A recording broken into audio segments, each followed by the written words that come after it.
겨울이면 늘 해가 빨리 저물었다.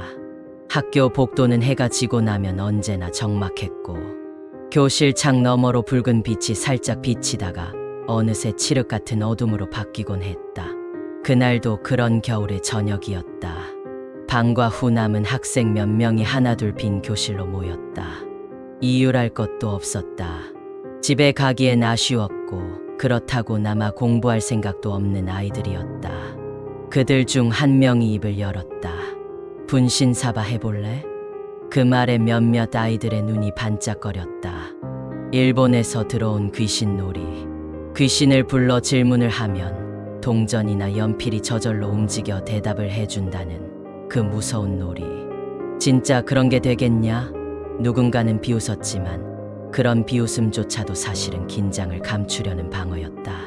결국 5명의 아이들이 교실에 남았다. 그중 수진이라는 여자아이는 처음엔 내키지 않는 표정이었다. 하지만 분위기에 떠밀려 그냥 조용히 앉아 있었다. 아이들은 A4 용지 한 장을 책상 위에 펼쳤다. 한 명이 펜으로 종이에 동그랗게 한글 자음과 모음을 적어 나간다. 종이의 한쪽엔 예, 다른 쪽엔 아니오라고 써넣는다. 마지막으로 동전을 종이 중앙에 올려두고 각자 검지손가락 끝을 살짝 대었다. 모두 숨을 죽인다. 그리고 동시에 주문을 외운다. 분신사바, 분신사바 저희에게 오세요. 반복되는 주문. 장난처럼 시작했지만 이상하게도 교실 안 공기가 서늘하게 변해가는 게 느껴졌다. 겨울이라 추운 건지 아니면 마음 때문인지 분간하기 어려웠다. 몇 번의 주문이 반복된 뒤 처음엔 아무 일도 일어나지 않았다. 동전은 가만히 있었다.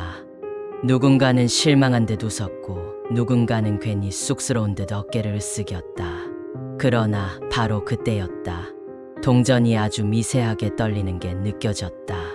처음엔 기분 탓인 줄 알았다. 하지만 손가락 끝으로 전해지는 미세한 움직임은 점점 확실해졌다. 아이들 사이에 숨죽인 긴장감이 퍼졌다. 한 명이 조심스레 물었다. 여기 계신가요? 동전이 천천히 움직인다. 예 쪽으로. 누군가는 입을 막고 숨을 들이켰다.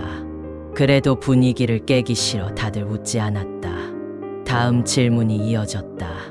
내일 시험 잘 볼까? 동전은 아니오로 이동했다. 교실 안엔 묘한 웃음이 퍼졌다. 다들 이게 누가 장난치는 건지 서로 의심하기 시작했지만 손끝으로 느껴지는 움직임은 서로 힘을 주고 있다고 하기엔 너무 자연스러웠다. 다음 질문 더 과감해진다. 우리 반에서 제일 예쁜 사람은 누구야? 동전은 천천히 글자들을 가리키더니 샤, 우, 지, 이, 로. 수진이었다. 순간 수진은 고개를 떨궜다. 누군가 장난치는 거라 생각했지만 어쩐지 기분이 묘했다. 그러다 누군가 또 장난기 어린 질문을 던졌다. 여기 있는 사람 중 누구를 데려가고 싶어? 아이들은 모두 웃었지만 바로 그 순간 동전의 움직임이 전에 비해 확연히 빨라졌다. 글자 하나하나를 또박또박 짚으며 가리키기 시작했다. 자, 우, 지, 이, 노. 또 수진이었다. 교실 안의 공기가 갑자기 무겁게 가라앉았다. 웃음기 없어진 얼굴들. 수진은 얼굴이 하얘졌다. 이쯤 되니 다들 얼른 끝내야겠다는 생각이 들었다. 그때 한 친구가 급히 말을 꺼낸다. 이제 끝내자. 분신사바 돌아가세요. 돌아가세요. 하지만 어쩐지 마무리가 제대로 되지 않은 기분이었다. 그 누구도 진심으로 귀신을 돌려보내겠다는 마음을 가지지 않은 채 어색하게 자리를 정리했다. 아이들은 불도 급히 끄고 뒷정리도 대충 한 채 학교를 나섰다. 그날 밤 수지는 이상한 꿈을 꿨다. 어두운 복도. 자신이 혼자 걷고 있었다. 아무도 없는 학교 같았다. 그런데 저 멀리서 무언가가 다가온다.